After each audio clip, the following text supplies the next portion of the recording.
the topic of chores and contributions and getting help around the house, I think is probably one of the most underrated things for us moms. And we don't want to find ourselves running ragged, trying to keep up with everything in the house by ourselves, especially if we're part of a large family. And so it's really important to have simple systems and simple things to help with spreading out the contributions, chores in the home. So we're gonna tackle that topic today.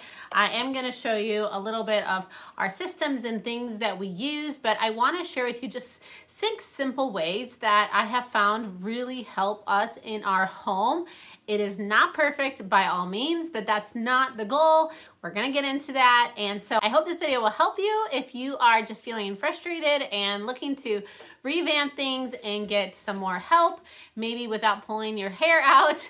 By all means, we do not have this system nailed down perfectly, but I hope that perhaps what we do in our home will help you today.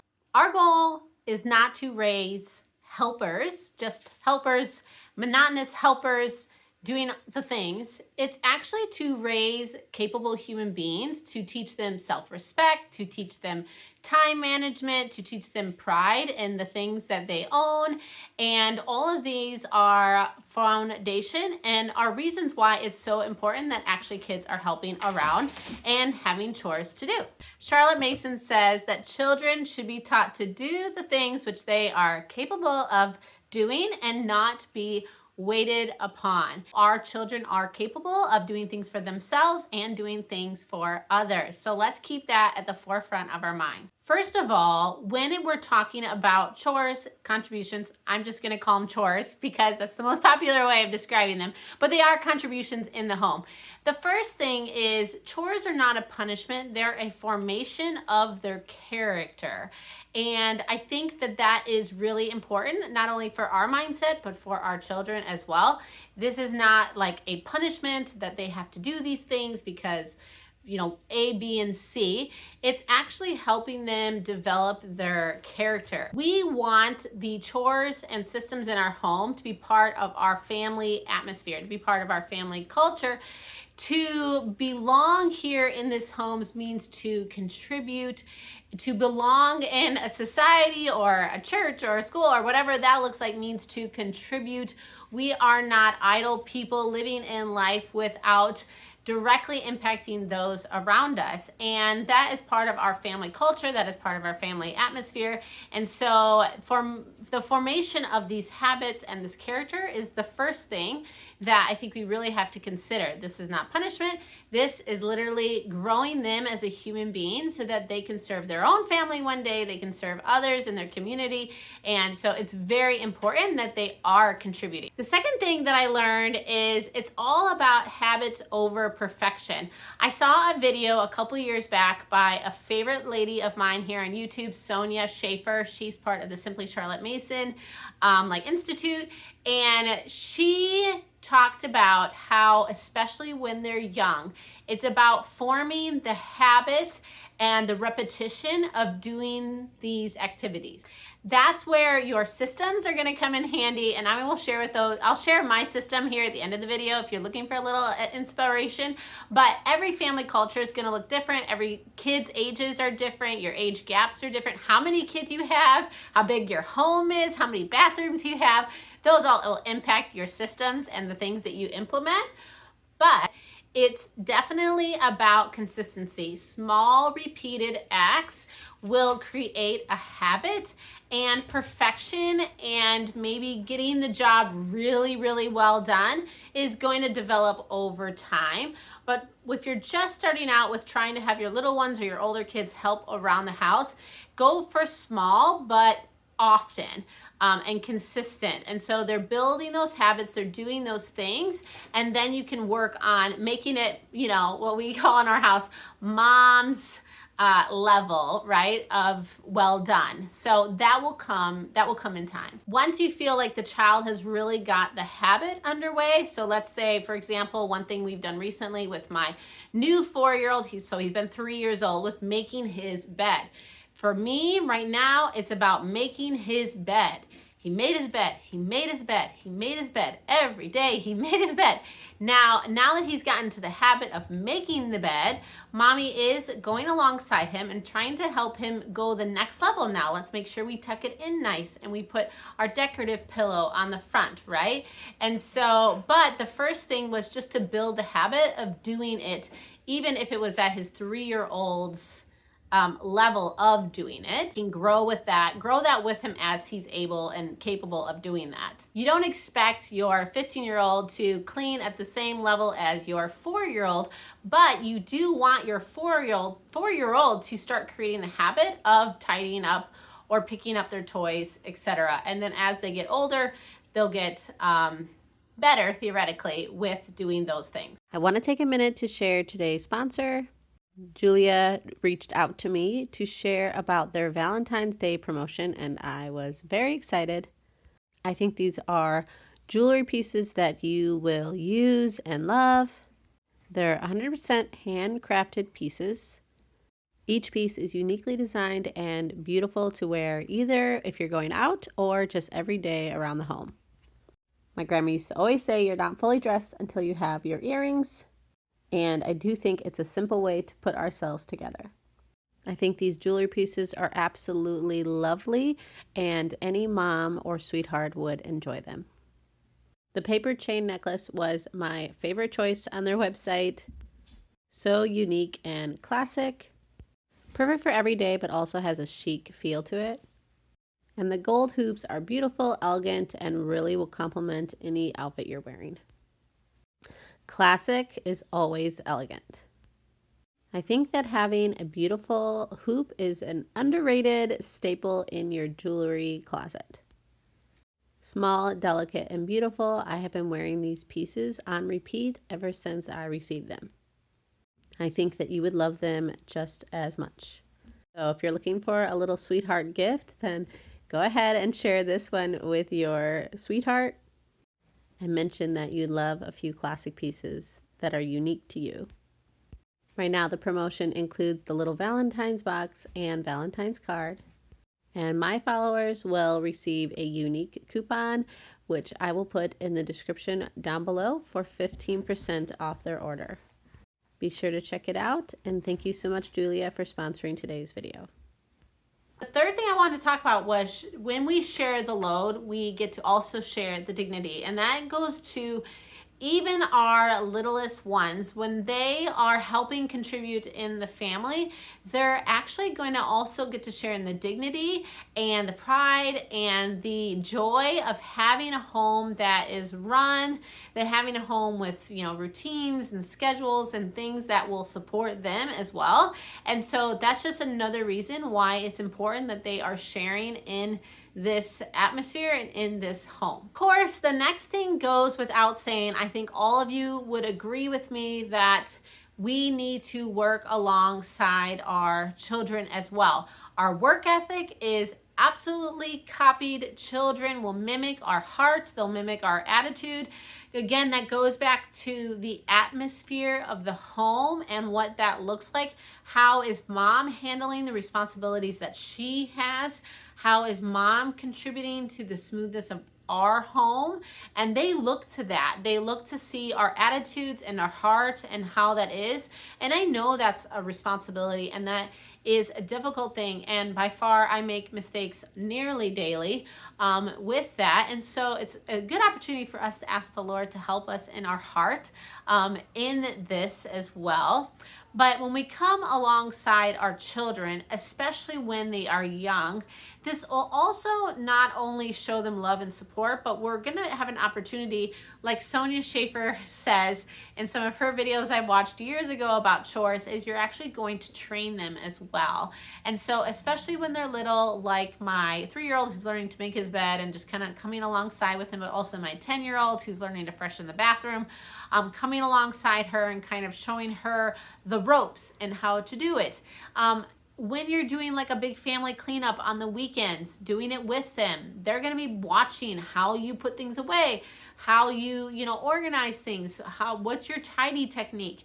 And it allows you guys to work together, which is really, really important, and it's a part of your family dynamic and atmosphere in your home. One of the most important reasons why your kids should have chores, contributions, is it's actually supporting them in their learning. Like, this is probably the most important point. It's teaching them time management. It is teaching them self-regulation. They need to learn how to deal with their schedule and their time, learn how to, explore how they're feeling about these contributions and chores and emotions.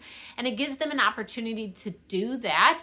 We're not creating these systems and these chores and contributions to be a punishment or a chore. That's why I hate the word chore, even though I use it sometimes even in my own home. It's actually teaching them to be humans, good humans, to support their own family one day, to support others in their community, to teach them responsibility, to teach them time management. You're gonna see with my systems that my older kids have a chore Monday, Tuesday, Wednesday, Thursday, Friday. They can choose to do those on Monday, Tuesday, Wednesday, Thursday, Friday. If they miss a day or they procrastinate or they choose to not do something, I'm not going to sit there and nag them, especially my older two. They're just going to find out that at the weekend will come and they'll have a whole bunch of contributions and things that were neglected. And how did that affect the atmosphere of the home? How did that affect them? And so it teaches them time management. It also teaches them to deal with their emotions and how they feel about this. I think we could all say as moms that we don't always want to clean the kitchen, but we have to ask the Lord to help us do it with the right attitude. If we are doing our things in the right heart and the right mindset and the right attitude with the Lord's help, the chore is usually easier. It's usually faster as well, and much more less of a burden when we are reframing our heart. And that can go for anything in our lives. And so that's why it's so important for kids to kind of deal with these emotions, because they're going to have moments in their life when they have to do hard things that they don't want to do. And so learning to manage that, they're going to have deadlines and a home of their own to keep up with one day. And so learning how to regulate that as well. And you feel better when your bed's made. So why not teach and train your child the habit of making their bed? Because then when you go into your room and your bed's made, it just feels good for 99% of us, right? And so these are simple things that you can do as a mom to really help them in their own personhood and in their own development as future adults. That's something that I learned from my own mom. She had 7 kids and we all had a laundry day. And if you didn't get your laundry done in your laundry day, guess what? There is 6 siblings that you had, and they're going to do their laundry on their laundry day, and you're going to have to wait till after they're done with their laundry. And so it taught you time management. And Tuesday was your day. You better do your darn laundry on Tuesday. And so, yes, with a large family, sometimes these things are even more important, but I do think that's one of the reasons that you'll see kids from large family have to learn these time management skills. They either do, or the home is not regulated and they don't.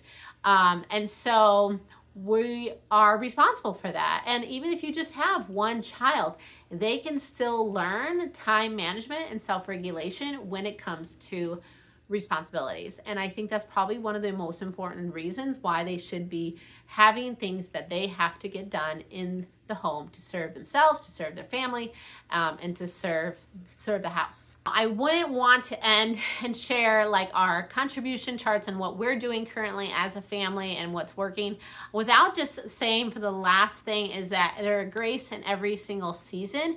We are constantly having to show ourselves grace as parents and as moms and all the things we are responsible for and maybe don't measure up to every single day. And we have to also share that alongside with our kids as well, especially our little ones and our teenagers and preteens and whatever they're going through and whatever season they're in. They have hard days too. And so being patient and being gracious and asking the Lord to give you an insurmountable amount of patience to help them as they are growing and learning these habits and developments that they are just growing in their own lives.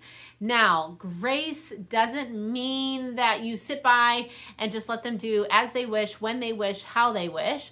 That's not teaching them anything either. And so don't let the pendulum swing too far when it comes to Grace.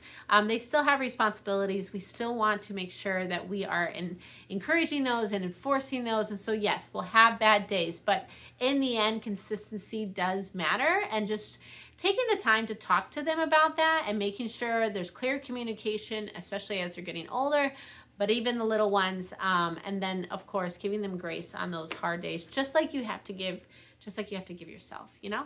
Okay, so now I'm gonna quickly share what my kids are currently doing to maybe just give you a few ideas of some things that might help you. Again, we're all different families here, different kids, different size homes, different responsibilities. So what this might look like for my kids might look different from you.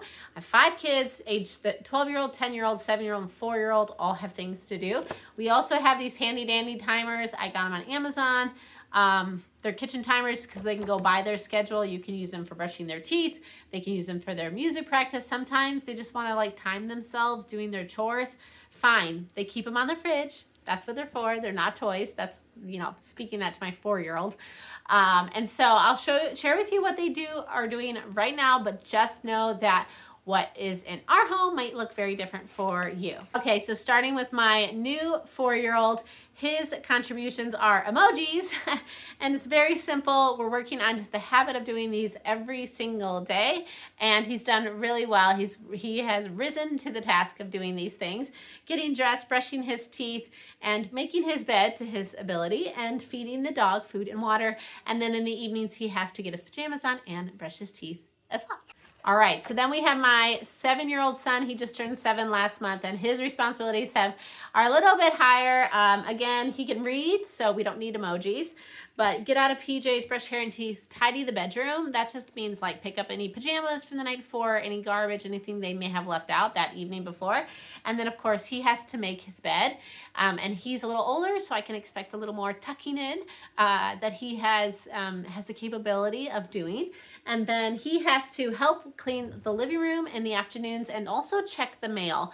I was checking our mail. We have to go down a long driveway like once a week. It's really bad. And so now he checks the mail for me every day, and that's much better. So, and then he only has 2 chore of the days because as he gets older, he'll get more responsibilities. But at the age of 7 on Mondays, he does change all the little garbages in the house. And then on Fridays, he has to do a deeper clean of his bedroom. And I will usually come alongside him and his brother on Fridays and help them with that. Even if that means just kind of sitting there and picking up some toys at a leisurely pace as they're cleaning up as well. Okay, so then I have my 10-year-old, and she has to do her getting dressed, brush hair, teeth, feed the chickens. So her and her sister have to feed the chickens, let them out, get them water, all of that in the mornings. And then the evenings they have to put them away. She also will put away the dishes for me, whether that is putting them away on the counter or unloading the dishwasher. We didn't always have a dishwasher, but right now we do. And so that's one way that she serves the family. And then she makes her bed and tidies her room. And then in the afternoon, she has to tidy up the schoolroom, which pretty much put all the school books away on the table, so it's ready for the next day. And she also has to clear the back entryway, so we have a back door, and a lot of times we'll have like recycle boxes and boots that might get left back there, and to just tidy it up so we're not tripping over. And then her chore of the day, she does have all 5 days. She has to do dust and wipe mirrors on Monday, Tuesday, vacuum the basement. That's a new one for her, so we're still working and improving that and helping her, along with Wednesday, which is fresh in the bathroom, also a new one for her. Thursday, she has to fold her laundry, and they have been doing their laundry, I think, for like 3 or 4 years now, her and her sister. Don't worry about if it's perfectly folded or not. They have their way of folding it and putting it in their drawers and their closets. As long as it fits, that's fine by me. I don't micromanage things like folding the laundry. And then on Friday, they have to, again, clean their room. So by like Friday night, everybody's room should be pretty tidied up. And if it doesn't happen, like we have something going on Friday, or we have a field trip, or we're just out and about and that doesn't happen, Saturday will be left for making sure that that gets done, just so it's reset for the following week. Again, grace. And then my 12-year-old, obviously get dressed, brush teeth. Now, like, these are like the necessities of life, right? Brush hair, feed the chickens. She will actually help with clearing the breakfast table. And then she does that again at lunch, clearing the lunch table, which means just like getting everything off, putting it on the counter or putting it away, and then spraying it down and wiping it. That's really, really helpful. I'll get to the dishes later, probably in the afternoon myself. But if she can get that breakfast table cleared off, that's probably one of the most helpful things every single day, because then it's ready for lunch and it's not going to hold us up waiting for that to get done. And then she has to make her bed and tidy her room. In the afternoon, she's going to clear up after lunch. And then she has to do the living room and the front entryway. And she will do that alongside my 7-year-old son, who helps her. And so eventually the 7-year-old boy will hopefully be able to take that over from her and do it himself, maybe next year. But for now, she's still doing it, and he is working alongside her to kind of learn the ropes, you could say. And then her chore of the day is Monday, freshen bathroom. Tuesday, vacuum the upstairs, and Wednesday, wash the laundry. So she washes her and her sister's laundry, and then on Thursday they fold it. And then Friday she will help tidy up her bedroom as well. And then we have 2 other areas that they usually will help with. So we have like a dress-up room that's under our closet, which my 10-year-old will help with, and then she wants to like help make dinner. She likes to make pizza and stuff, so she usually will help with that on Friday night. And again, brush teeth, get your pajamas on, put away the chickens, evening things as well. So we do use these laminated sheets. I bought a laminator less than $30 like years ago. I will link the one that I have down below, but I think it was like on the Amazon Essential List. Been using it, love it, laminate everything, and then we just use a wipe off marker, and they just wipe off. So it's really simple. In fact, I've probably wiped off a lot of their checks while I've been talking about it in this video. And I will say that that is like the things that we expect. Those are the routines. Of course, on the weekends, we have to do like little family pickups and resets of the house. This does not include like the big responsibilities that mom does, like washing the floor, cleaning the tub, you know, grout, cleaning the sinks out, all of those things. I'm doing the laundry every day, you know, putting the dishes in the dishwasher, washing, putting the kitchen to bed at night. And all of that is still my responsibility. But as we're training our kids to do these things, as my kids get older and become teenagers, and then they can be given a more bigger, larger responsibility because they have mastered these micro things, and they have their, again, sense of pride and dignity and support in helping the family. By all means, this is not perfect. We have some rough weeks around here. So again, grace for you, grace for your kids. But having some kind of system, and it's like having a menu to fall back on, really will help you, more especially if you're in a busy and crazy season. More especially is it helpful to have things that anchor you and ground you, systems that will support you in this season. Hopefully you found this video helpful and just got some ideas of ways to, you know, incorporate things into your home that your kids need these. It's not really about the chores themselves, but it's helping them build and grow as a person in their character, in their disciplines, and in their life. It's building an atmosphere in your home and a sense of responsibility and good habits for your kids as persons. And so that's why it's important that you delegate. That's why it's important that they share in the love and responsibility that it takes to have a home and have a well-kept home as well. And so hopefully you found this video helpful. If you did, give it a thumbs up. And if you have some other ideas that you want to hear my opinion, my very humble opinion on, then let me know down in the comments below, and I'll try to get some of those filmed for this spring. And if not, just thank you so much for being here, and I will see you next time. Bye, friends.